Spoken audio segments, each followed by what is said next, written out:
Yes, first, thanks, Chris. I should probably say it's been a very good day so far. It's always good being last with all the energy left, but I hope I won't make you too disappointed. As the instruction were, I will start off with just who we are. I think we tend to say that we're a very different animal. I guess we're not that different in this context and in this room, but when we're out there talking to our merchants and customers, we present ourselves as relatively different.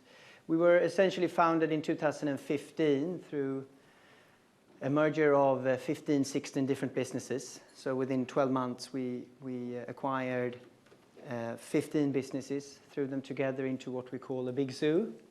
And this is what we are today. We have around 110, actually 115,000 merchants for whom we process payments all over Europe, with the center of Northern Europe, Scandinavia, but also around 35,000 merchants in North America, and a relatively large presence in Sydney, out of Sydney in Australia and New Zealand. And I will come back to it and what we've done, and also happy to get your input on how you treat this, but we're on a path where we're trying to add a lot of new merchants. And currently we're at the pace of around 3,000, a bit north of 3,000 new merchants every month, with all KYC, AML, and operational aspects that comes with it, and that's what I'm going to talk about in a bit. We process payments for around 50 billion euro, so relatively small processor I compared to many others, with a revenue of around 200 million euros and an organic growth of around 25%. And that's handled by around 680 employees. So just that's how I guess that's the introduction on who we are and what animal we are. We took on a challenge, which I really liked the Safe Charge presentation earlier, because it's very similar to the challenge that we took on in 2014 when we decided to launch Bambora and get on with this. We made a survey with around 5,000 responses all over Europe to small, medium-sized business owners in store and online. And we asked them, first of all, we asked them what they thought about payments and the payments provider. And many of them obviously don't know who their payments provider is, and they don't care. But if you drill down on it, it's a relatively loomy and gloomy picture that comes across. Although we had within our team some relatively long experience, not myself, but others from the industry, I think we were shocked around how underserved merchants in Europe feel that they are, of the banks, but also of the new guys coming into the market. And we ended up counting and seeing that around 30% of all these 5,000 merchants were actually very unhappy and very unsatisfied with the solutions that they had. Most of them had 3 or more different providers for their payments, with one acquirer, one contract for the PSP, another contract for their online store if they had one, etc. And it wasn't uncommon to see contracts with more than 30 or 40 price points. Back to the scheme discussion we had earlier, right? And if you want to change supplier, the suppliers happily tell you that they can board you within 3 weeks from the applications sent through. So we took on this challenge and said that when we are done with what we call the Bambora journey, and when we have done our work, we should have changed this. We should have made the difference that is essentially going out asking 5,000 merchants in a few years from now, and you would hopefully get another response. And in that regard, or as part of that, we identified 8 elements They're relatively generic and independent on what market in Europe we're in. And they're relatively generic whether you're in store or an online SMB merchant. But we identified 8 elements that we believe will make a difference. And some of the themes were earlier from some of the earlier presentations. But essentially, at the core of it is the one relation and the ability to serve all the payment needs from one contact. One support, one contract, one discussion party, right? No one to blame. The other one is actually a quick sign-up process, not this thick of paper statements for signing up for an acquirer or for a payments provider. Simple pricing, which we in this room all know is easier said than done. And it's also a lot of kind of the dynamic with the regulation and how that has played out with the scheme's behavior on the back of it has actually not made this picture prettier, but uglier since we did the study in 2014. Something we call extraordinary service or ordinary service delivered in an extraordinary way. Many of these merchants come from being served by a PSP provider or a terminal provider and a bank. And the bank has typically schizophrenic attitude towards the SMB community in general. They realize that there is a lot of money to make, but they also realize that it's very hard to serve. They realize that it costs them to serve and that that's in opposed kind of in contradiction to the savings and the OPEX reductions they have to do in order to make their shareholders happy, right? So just by going out there and saying that we will actually take care of the SMB merchants, we believe was one of the most critical aspects of this. A quick payout. And as we know, across Europe, there are different standards for this. Some pay out T+1, other pay out T+5 or 6, or in the e-com space, even 2 weeks later. A simple checkout or a simple payment experience, no matter if it's in-store or online, coupled with simple administration. And I was actually surprised that it was only 30 or 35% of all merchants that receive the paper statement still. I would guess that if you sampled it across all Europe, the number would be significantly higher, with the most digitization being made in the UK and Scandinavia, and then down towards Middle or Central Europe, with almost none digitalization in France and Italy and some of the other markets, right? And then at the end, insights. Given that you receive this paper statement and that you actually hate your supplier or definitely don't like your supplier of payments, there is no room for value add and insights to it, right? You've already lost a customer. So we took on these 8 areas. And I think they are, I hope that some of you at least recognize the areas, and I don't think they are in any means unique for us. We took some time to think them through, but we also took some time on thinking, how can we provide this to our merchants? What do we need at the core? And we had the luxury of having nothing. So we basically had the founder who used to work as the head of Europe or EMEA for Verifone, and before that leading point in Scandinavia, UK and France. And he was on gardening leave, basically wanting to do something new, right? So he gathered the old band and he gathered some people with money, and he basically said, these are the 8 things that I would like to tackle. How can we go about it? And we all agreed that in order for us to do this, and to deliver on these 8, we will have to have our own acquiring platform or control of acquiring as a starting point. And personally, I love the payfac model, and I think it's a step in the right direction, right? But it doesn't take you the full way, and that's what I'm going to talk a bit about in the next couple of pages. We started our journey with a acquiring platform that we bought from a bank, Euroline. And essentially, we did it because we wanted to deliver the 8 points. And we listed a number of things, almost like a checklist, that we assessed towards that acquiring platform, where we believed that we could see benefits from having that when going out to merchants and serving merchants.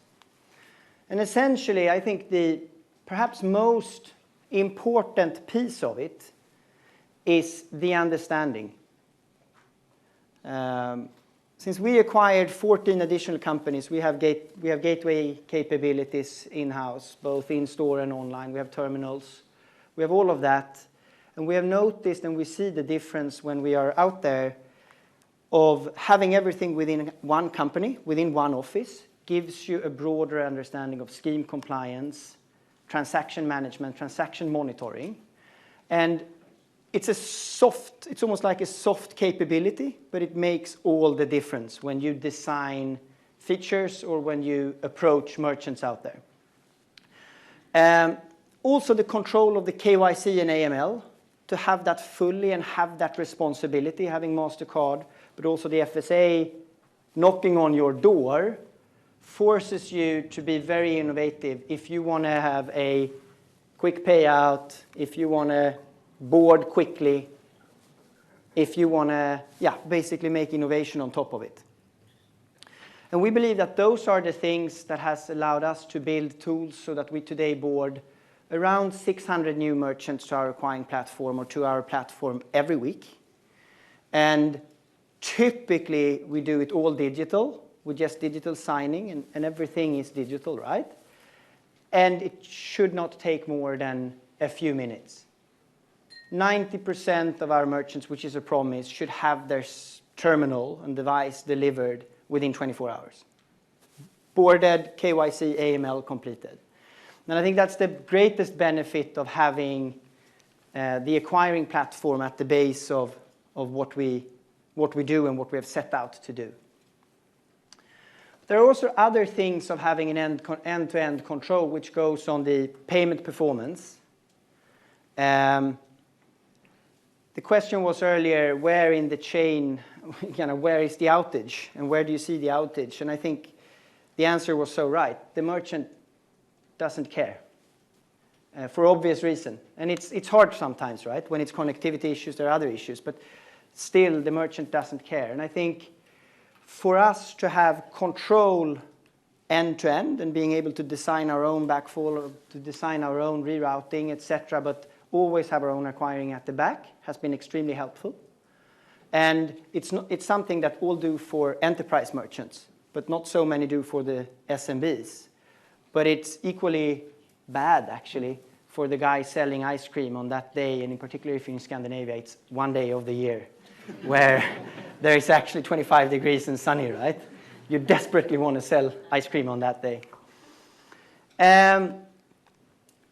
The customer experience angle of this is obviously, it's never as easy as it's just technological, right? And it hasn't been for us, and it's not for you guys in this room either, but having a single point of contact, having one support, one contract that actually handles all the payment-related matters is a quite big difference. At least when we go out and survey our merchants afterwards, we realize that that's something they appreciate. There is no redirect. There is never kind of another party to talk to. There is just one. And we've been successful in different markets. So in Sweden, we happen to have a team that quickly embodied and kind of learned the full value chain, and therefore we have very high satisfaction. While in Denmark, it took us much longer to actually educate the team in acquiring, and therefore we had, for quite some time, dissatisfied customers before we kind of went over that hurdle. But compared to many of the competitors we see in Scandinavia that runs on a payback model, at the end of the day, when the money is not there, they need to transfer the call somewhere and they need to take help from someone else. And I think from a customer experience perspective, it has been extremely encouraging these first couple of years to see how the satisfaction Net Promoter Score kind of continues up as of the one relation and having the one point of contact. I also think that having the ability to have one consolidated settlement helps, and being able to provide all the data helps. We shouldn't oversell, and we have no reason to oversell what we've done from a digital perspective. We have a really beautiful back office where you can search for every transaction and you can see everything. The usage of that among our merchants is very low. I think it's around 25–30% of our merchants that actually log in. We have even made a mobile app, right? But there's less than 25% of our merchants that are actually logging in on a regular basis. We're surprised, even in Scandinavia, on how many of the merchants are actually calling to ask questions that we believe we have provided all nicely and packaged in a neat way to them. But we won't give up there, and I think having control of all that data will matter over time also in the SMB segment, and I would be surprised if 2 years or 4 years or 5 years from now the usage or the penetration hasn't gone significantly up. So that's a benefit we see. We also see the benefit of having control of pricing. Owning the PSP as well as acquiring gives us an opportunity to be innovative on pricing. One price, 1.2% and that's it, or 0.9% and that's it. Nothing else, no hidden fees, no monthly fee, nothing. And we have the ability to play around with it in a relatively flexible way compared to if we were a payback model. And we believe that's an advantage. That can also give a financial advantage at the end of the day because you can be more innovative with your packaging. And essentially that is the third element to this. All these things serving, because the banks are not stupid, right? So serving that community of hundreds of thousands SMB merchants costs you money, and you need to kind of find a way to have enough lifetime value of every customer in order for you to invest the money to actually go there and serve them and help them, right? And I think that's the third pillar of our journey, and why we see a power in having acquiring and gateway within one platform and within one organization. Because essentially there are synergies from an operational perspective on the support side and all the people around it. There are also some synergies on the value side by bundling the price. And we've seen that where we have a bundle versus in the markets where we operate with gateway and where we source the acquiring from others, we actually have a slightly bigger room to create value on different price packages and price plans, which has given us a further money to invest into serving these merchants. So that's essentially what we're doing up north for the time being. We've learned a lot. I think it's been fascinating today to listen and to speak with people, right? We're learning on every transaction. That's our mantra, right? We're serving the underserved, and every transaction that we do, we're learning something new of.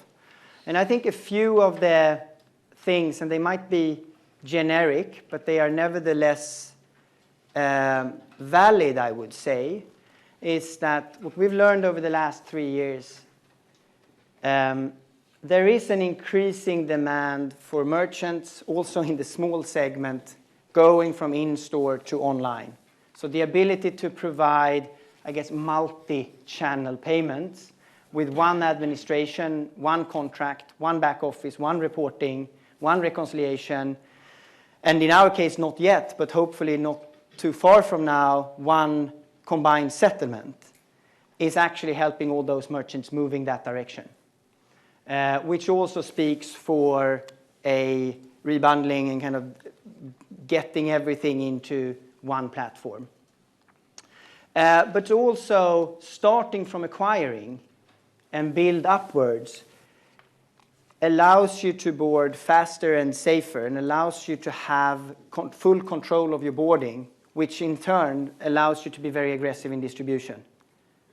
And when we started this journey, we had our core, it was 60 people that came with the bank from Euroline. And you will all recognize the culture of any bank, I would say. The only answer they had when our CEO went out to the market and said, we will board within 24 hours, was to add more people. So at one point, we had a massive distribution going on and sales going on, and we had 28 people, all ladies, because they hired people that looked like themselves. We had 28 people, paper throwing around the office, sitting there day and night with extra students and extra workers coming in on weekends and nights, just to manage the boarding process. All paper-based. And this is in 2015, where everything else, you have your Spotify subscription or whatever, and we kind of looked at it and said, this is just crazy, right? And I think having that acquiring knowledge and the KYC and AML knowledge in-house helped us to quickly get out of that, build the tools, build the systems that we needed in order to go all digital in our boarding. And today it's basically a link that you receive, you just read it through and you sign with mobile bank ID, or if we're actually live in Switzerland now since a couple of weeks ago and they don't have mobile bank ID, so you get a PDF application that you send back. But it's all done within minutes, online or in store, which I think is a pretty powerful thing. We talked about the one, and we also talked about the learnings of once you have learned how acquiring works, it's easier to innovate on top of that than continue to innovate just on top of a gateway, right? Because you will always be limited of the acquiring. And I think we recently decided to move in, or we decided in December to move into the Swiss market. And within 10 weeks, we had made all the preparations and we went live with our first point of sales merchant with our own terminals, our own acquiring, in the end of March. And I think that goes for the rebundling, and we have that to thank for that. And then also, a bit boring, right? But we'll have to have money to fund all of this. We believe that economics hold, right? We believe that when we calculate lifetime value of the merchant versus cost of acquisition and cost to serve, there is clearly a benefit of having it all in-house.